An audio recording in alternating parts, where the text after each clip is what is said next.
All right, so we're going to tell you guys about our prediction study on breast cancer. But before we get into the details of the study, I'm going to quickly introduce the Women of OHDSI group, or WOO. Woohoo. So WOO is a group that I started earlier this year. And when the group began, I wasn't quite sure what we were going to become, but I knew that I wanted to provide a forum where women can come together and share their perspectives, raise their concerns, and discuss the challenges that they face as women working in real-world analytics. And ultimately, what I wanted WOO to be is a place where women can support, encourage, and inspire each other to become leaders within the OHDSI community and their respective fields. So one of the first things that we tasked ourselves with as a group was to run a network research study across the OHDSI data network. And the first thing that you need if you're going to run a study is a research question, which seems like a simple task, but it isn't always. So when you're formulating your research question, what you really want to do is make sure that all the information that you're going to need to pull from the database to run your study is clearly defined in your question. So for a prediction study, what you need is a target cohort, an outcome of interest, and a time window. So here is an example prediction question of patients newly diagnosed with major depressive disorder. So there's your target cohort. Which patients will go on to have a suicidal event? There's your outcome of interest within 1 year following the diagnosis. So that is the time window. So the Women of OHDSI group really wanted to make sure that we chose a question that was of real value to the OHDSI community. So what we did was we crowdsourced our question. So this was a post on the OHDSI forum calling for research questions. And as you can see, we got lots and lots and lots of questions. But one in particular caught our eye from Patrick Ryan himself.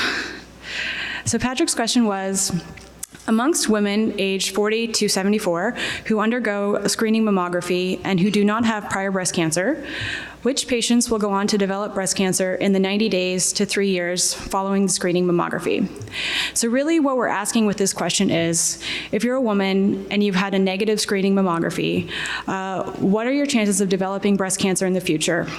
And more specifically, in between screening mammographies. So the reason why it's 90 days to 3 years is because 2 to 3 years is the recommended time in between screenings.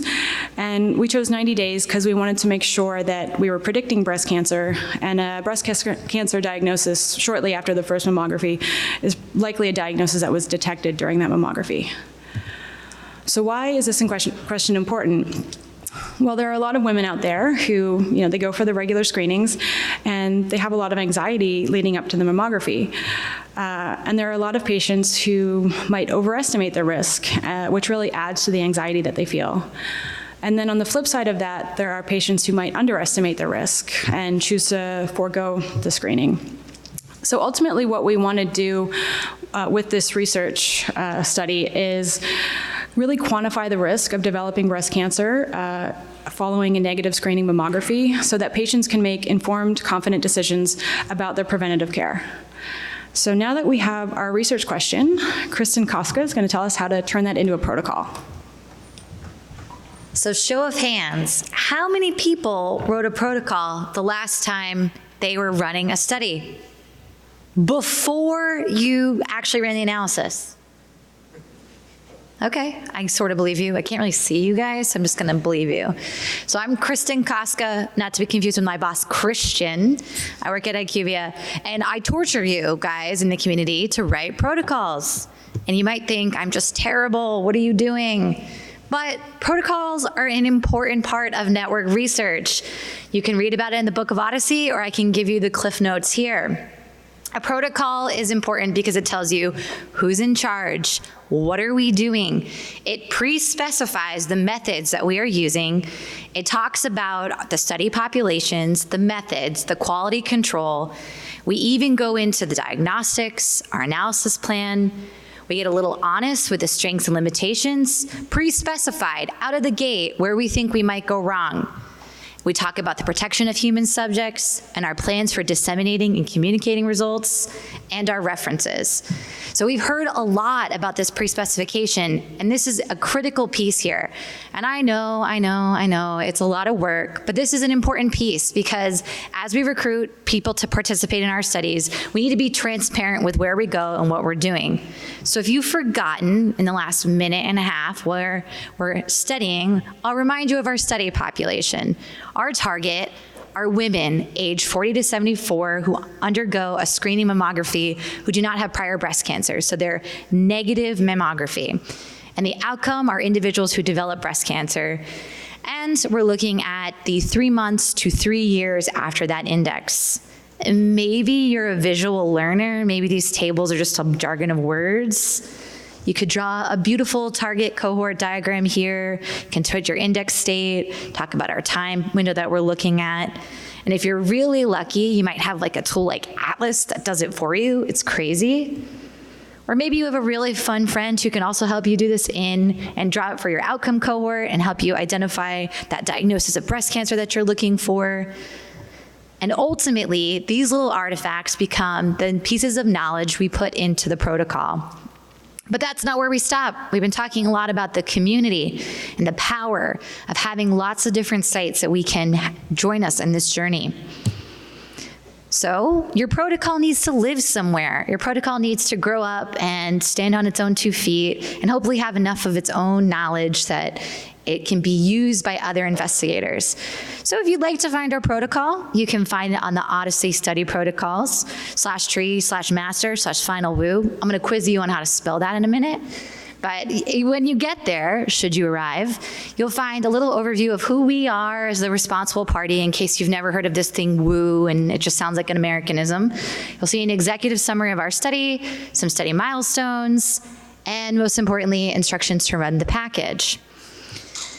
Wildly, we were able to convince quite a few folks to join us in this analysis. We didn't give them much time. I think we gave like 3 weeks, like start to finish. We decided between July and August. By the way, the most productive time in the whole world, right? July and August, great time to ask for help. But we got some help from Janssen, from Columbia, from IQVIA, from Stanford and Regenstrief, from a variety of data sets, claims, we have EHRs, we have a variety of different populations at risk. So really kind of cool to see this come together quickly. And spoiler, we're not done. That package is still out there. If you have data and you want to run our package, do it. We haven't published the paper yet. Not yet. We're not that good, Ishmael. I wish I could say a paper comes out of my mouth when I'm done, but not there yet. But we'd love to take more results in, and if you would like to run the package, please find us after this. Jenna has a wonderful, I'm not going to give away the punchline here, but she's a wonderful place to put this when it grows up. And if you're struggling to do this on your own, you think writing study protocols is just terrible, OHDSI Life Hack 31, kind of like the bro code, right? Atlas can help you write a protocol. And we are really lucky. And Jenna will show you how you get here, but the spoiler is inside of that study package generated by Atlas, there's this little line. If you click on it, you see in that little magnifying glass, it says create protocol equals T. Atlas can do the dirty work for you. It can actually create a Word document with a very large percentage of this content in it. You might have to tell it you're in charge and what data you're going to put in there, but it really does the hard part for you. So there's no excuse. Have a protocol. It's important. It's part of the transparency in the journey. But I'll get off my soapbox, and then you'll go on to the fun part, which is actually running the analysis. Take it away, Jenna. So I'm just going to go through the journey that we actually took to run the network study. So the network study actually involved 5 different steps. And you got told just a minute ago that you could use Atlas to create the protocol. You can actually use Atlas to do all of these steps and help you along the journey. So if you actually want to do your own prediction study, if you want to do a network PLP, if you go to the OHDSI Atlas, you go to the prediction option, you can actually follow these steps and you can do your own prediction study pretty easily. So the first step of a prediction study is specifying what you actually want to do. And as we just discussed, when you do your protocol, you've already specified everything. So you just simply copy across everything that you specified in your protocol, put it into Atlas, and you're done on that step. And then the nice thing about Atlas is that once you specified everything, at the end, there's a button that says download. If you click that download button, it actually generates an R library that will develop and validate your prediction model. So all you need to do is build that in your R session, point it to your OMOP CDM data that you have, and then you can just watch your model being developed, or your models, if you have more than one you specified, being developed on your data set and validated, so you can see how well it performs internally. I would say at this point in time, it's good to actually do some face validity of your models just to make sure that you haven't made some error in your specification. So you want to make sure that it looks like it's doing the right job and you haven't got some odd predictors being put in which you know shouldn't be the case. If it passes that face validity, the next step is the replication. And the replication is actually very easy. So the package that was generated by Atlas, you can just put that onto GitHub. So what we tend to do is we use the OHDSI GitHub, we use the study protocol section of that, we put that package that we generated in Atlas on there, and then we advertise and we get people to run it. We tell them how exciting our study is, and then everyone actually runs it, and they will be able to develop the models on their data set. So that means that we now have lots of different, well, for the same prediction problem, we now have lots of different models across all the different data sets, and we can then explore that. So that, just one point to make, if you're interested in running this study, like that Kristin said, the link to go to that is on the study protocols, and it's the final woo. So if you go to this link in the slide, you can see our study package, and you can actually install it, run it, and get your models. And then you can contribute to the next part. So the next part is the interpretation. So once you've got our models, we want to actually see what we actually gain from there. So how well did they perform, what variables were put into the model, and how consistent were they across the different data sets? So were we getting similar variables? Were they being quite different? Did the different data sets give you similar performance for the prediction question? So you can actually explore this. And the nice way of doing this is the Atlas package that's generated has a Shiny app built inside it. So it actually is all ready for you to actually interactively explore all of this. So we actually have the results, which I'm going to attempt to go to now. So this is our live Shiny app. So you can put this on the GitHub on OHDSI in the Shiny deploy. It then makes a live website in this data.ohdsi.org, and you can have all of the different models that were generated. So the part here, the filter, enables you to actually see which, you can filter by development data set, you can filter by outcome if you have more than outcomes, time at risks. These are all the options to filter. I've already filtered, we actually did 2 Ts, we're only showing you one. There's actually lots of results. We did more than we're showing. So I've already filtered one of the Ts. And then we've got lots of different data sets as we showed the different networks. So if you wanted to look at one specific data set, you could filter in here and we could say, okay, let's explore CCE. And then if you click on the row, it'll then highlight it. And now it means that you can actually explore what are the model settings. So we can see if I forgot what I actually did, I can come back here and see what the options were that I selected for the model. And then I can also look at the performance. So if I click on this performance option here, it actually will tell me what the question was that I was doing. So if I've forgotten, if I've come back in 6 months and forgotten what I actually did, this will give me a reminder. Then I have information about the dashboard. So this is at a given threshold. If we said people who had a risk greater than this value are going to have the outcome, people who have a risk less than this value aren't going to have the outcome, we can get our positive predictive value, our sensitivity, our specificity, and we can change this value to update these. So we can see what operating characteristics our model has at set thresholds. We can also look at our overall performance, so we can look at the discrimination. If you click on here, you get the rock plots being plotted, and you can also look at the calibration, so was the model well calibrated? So you can do this for every model that we generated. And in fact, you can even look at the model. So you can have a look to see what variables went into the model, their coefficients, and you can download the model if you want. So if you're very keen, you can go to every single one of these models, download them, and play around with them. So this is the full results. If you want to explore the full results, then you can go to this data.ohdsi.org/woo 2019. But for the key insights, I'm now going to hand over to Anna.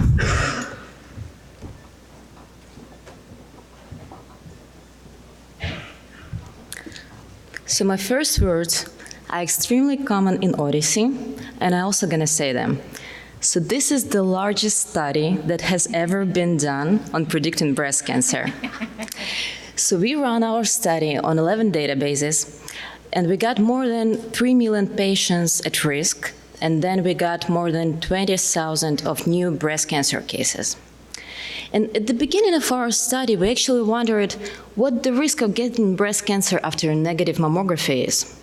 And we found out that the average incidence is less than 1%, which means that less than one woman in 100 gets a breast cancer in 3 years after a negative mammography. And this is an important finding on its own because this risk has never been quantified before. And you also can see here an AUC.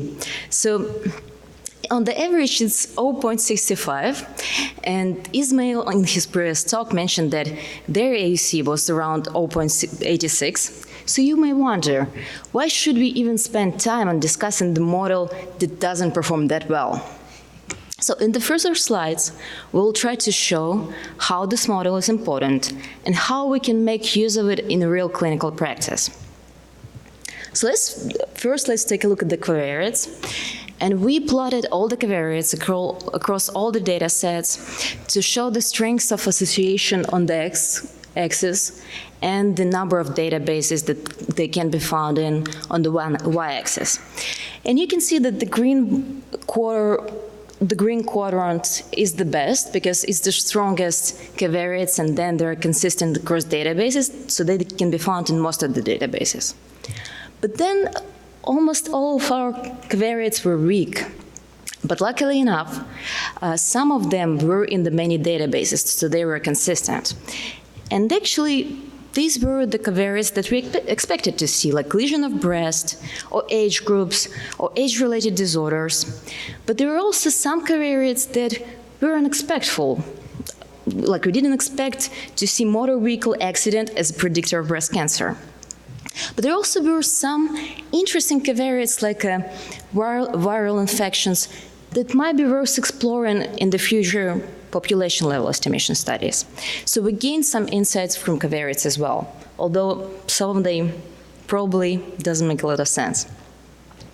And for the further discussion, we want to stick to one database that showed the best performance and had the larger sample size and the greatest diversity of patients.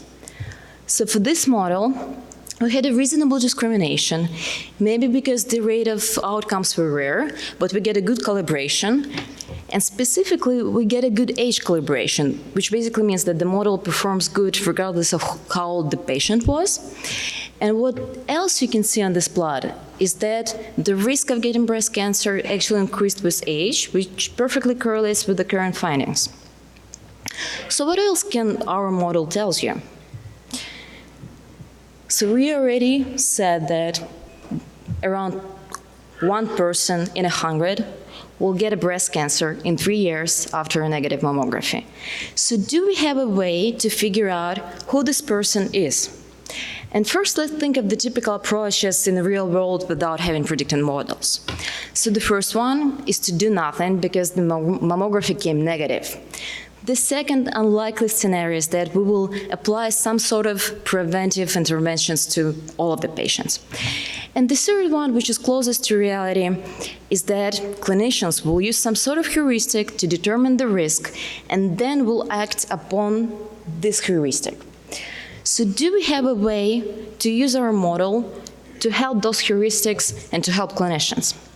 So we said that actually our model cannot discriminate well for all of the patients. But then if you align patients according to their predicted risk, you can see that some of the, you can see that we have some subpopulations for whom this model actually did a great job. So the first one, and probably the most important, is patients with an extremely high risk for whom we are almost certainly sure that they will get breast cancer. So that's good to know, because now when we know who those patients are, we can monitor them closely, we can detect breast cancer at the early stages, we can intervene more efficiently. We also have a subpopulation of a very high risk for whom we are almost sure that they will get breast cancer. So for them, we can also monitor them more closely. And on the other side, we have also a number of patients for whom we are almost certain that they won't get breast cancer. So this is good to know because we can modify the approach, how we approach them. Well, for example, we can reassure them if they have anxiety, or overall we can modify and, for example, change our focus to the patients with a higher risk. And we also have a larger subpopulation where we are almost sure that they will not get breast cancer. So overall, even if the model isn't perfect, we still can make use of it, most importantly by finding the patients who have the high risk. And then we can intervene on them, and we can make the care more efficient. And we also can facilitate, so by that we will facilitate the decision-making process. And we also can improve the consistency of care, because when clinicians use this model, they are likely to come to the same conclusions and make the same decisions. So just to recap on what we did here, we quantified the risk. Again, never, ever done before. The largest study. We also gain insights into the variables, and we hope that we can use them in the future studies to maybe explore some associations that have never been known before. And we are also able to identify high and low risk subgroups. And there, of course, there is much more to do. So we need to improve our model. We need to generate some estimation studies, and we also need to do the hardest part, to write a paper. All right, so just before we close, we want to give a big thank you to all of the Women of OHDSI who helped make this study possible. So if you could all stand up and we'll give you a round of applause. Yeah.